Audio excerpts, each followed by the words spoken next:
Sir ನಮಸ್ಕಾರ. ನಮಸ್ತೆ. ಇವತ್ತು ಗುಂಡ್ಲುಪೇಟೆ ತಾಲೂಕಿನ ಒಬ್ಬ ಧೀಮಂತ ನಾಯಕ ಅವರೇ ಎಚ್ ಮಹಾದೇವ ಪ್ರಸಾದ್ರವರ ಒಂದು ಹುಟ್ಟುಹಬ್ಬ ಇದೆ. ಹಾಗಾಗಿ ಅವರ ಒಂದು ಸವಿನೆನಪಿನ ಕುರಿತು ತಾವು ಒಂದಿಷ್ಟು ಮಾಹಿತಿಗಳನ್ನು ಹಂಚ್ಕೊಳ್ಳಿ ಸರ್. ನಮಸ್ಕಾರ ಪ್ರಿಯ ವೀಕ್ಷಕರೇ.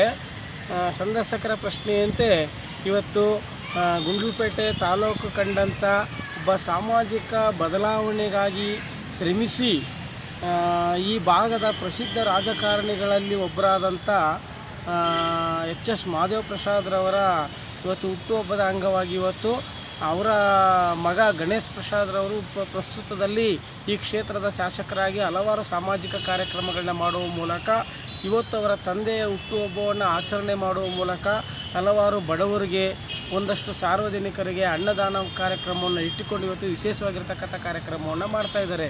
ಮಹಾದೇವ ಪ್ರಸಾದ್ರವರು ಚಾಮರಾಜನಗರ ಜಿಲ್ಲೆಯ ಉಸ್ತುವಾರಿ ಸಚಿವರಾಗಿ ಚಾಮರಾಜನಗರ ಜಿಲ್ಲೆಯನ್ನು ಹೊಸ ಜಿಲ್ಲೆಯನ್ನಾಗಿ ಘೋಷಣೆ ಮಾಡುವಲ್ಲಿ ತಮ್ಮ ವಿಶೇಷವಾಗಿರ್ತಕ್ಕಂಥ ಒಂದು ಕಾಳಜಿಯನ್ನು ವಹಿಸಿಕೊಂಡು ನಮ್ಮ ಜಿಲ್ಲೆಯನ್ನು ಘೋಷಣೆ ಮಾಡಿಸಿದ್ದಾರೆ. GH ಪಟೇಲ್ರವರ ಸರ್ಕಾರದಲ್ಲಿ ಅವರು ಮಂತ್ರಿಯಾಗಿ, ಕನ್ನಡ ಸಂಸ್ಕೃತಿ ಸಚಿವರಾಗಿ ಮತ್ತು ಬೇರೆ ಬೇರೆ ಸಹಕಾರ ಸಚಿವರಾಗಿ ಆಯ್ತಲ್ಲ ಹಲವಾರು ಹೊಸ ವಿನೂತನ ಯೋಜನೆಗಳನ್ನ ತರುವ ಮೂಲಕ ನಮ್ಮ ಕ್ಷೇತ್ರಕ್ಕೆ, ನಮ್ಮ ಜಿಲ್ಲೆಗೆ ಒಂದು ವಿಶೇಷ ಛಾಪು ಮೂಡಿಸಿ ಹೋಗಿದ್ದಾರೆ. ಇವತ್ತು ಕೂಡ ಕರ್ನಾಟಕ ರಾಜ್ಯದಲ್ಲಿ ಗುಂಡ್ಲುಪೇಟೆ ಕ್ಷೇತ್ರದಲ್ಲಿ ಏನಾದರೂ ಒಂದು ಅಭಿವೃದ್ಧಿ ಒಂದಷ್ಟು ಕಾಣ್ತಾ ಇದೆ, ಒಂದಷ್ಟು ಬದಲಾವಣೆಗಳು ಕಾಣ್ತಾ ಇದೆ ಅಂತ ಹೇಳಿದ್ರೆ ಅದು ಎಚ್ ಮಹಾದೇವ ಪ್ರಸಾದ್ರವರು ಒಂದಷ್ಟು ಕಾರ್ಯಕ್ರಮಗಳನ್ನ ಮಾಡಿ ಹೋಗಿದ್ದಾರೆ. ಅವರು ನಿಜವಾಗ್ಲೂ ಕೂಡ ಗುಂಡ್ಲುಪೇಟೆ ತಾಲೂಕಿಗೆ ಬೇಕಾಗಿರ್ತಕ್ಕಂಥ ಎಲ್ಲ ರೀತಿಯಾಗಿರ್ತಕ್ಕಂಥ ಸರ್ಕಾರಿ ಕಚೇರಿಗಳನ್ನಾಗಿರ್ಬೋದು, ಸಾರ್ವಜನಿಕ ಕಟ್ಟಡಗಳನ್ನಾಗಿರ್ಬೋದು, ಪ್ರತಿಯೊಂದನ್ನು ಕೂಡ ಅವರು ಅಭಿವೃದ್ಧಿಪಡಿಸಿ ಹೋಗಿದ್ದಾರೆ. ನೋಡಿ, ಇಲ್ಲಿರ್ತಕ್ಕಂಥ ಪ್ರತಿಯೊಂದು ಕಾರ್ಯಾಲಯಗಳು ಕೂಡ ಮಹಾದೇವ ಪ್ರಸಾದ್ರವರು ಸಚಿವರಾಗಿದ್ದಾಗ, ಶಾಸಕರಾಗಿದ್ದಾಗ ನಿರ್ಮಾಣಗೊಂಡಿರ್ತಕ್ಕಂಥವು. ಆದ್ದರಿಂದ ಮಹಾದೇವ ಪ್ರಸಾದ್ ಅಂದ ತಕ್ಷಣ ಗುಂಡ್ಲುಪೇಟೆ, ಚಾಮರಾಜನಗರ ಒಂದು ವಿಶೇಷ ಹೆಸರನ್ನು ತಗೊಳ್ತದೆ. ಅವರ ಶ್ರೀಮತಿಯವರು ಕೂಡ ಗೀತಾ ಮಹಾದೇವ ಪ್ರಸಾದನವರು ಕೂಡ ಸಚಿವರಾಗಿ ಅವರು ಕೂಡ ಒಂದು ಅವಧಿ ಆದರೂ ಕೂಡ ಕಡಿಮೆ ಅವಧಿಯಲ್ಲಿ ಒಳ್ಳೆಯ ಕೆಲಸವನ್ನು ಮಾಡಿ ಹೋದವರು.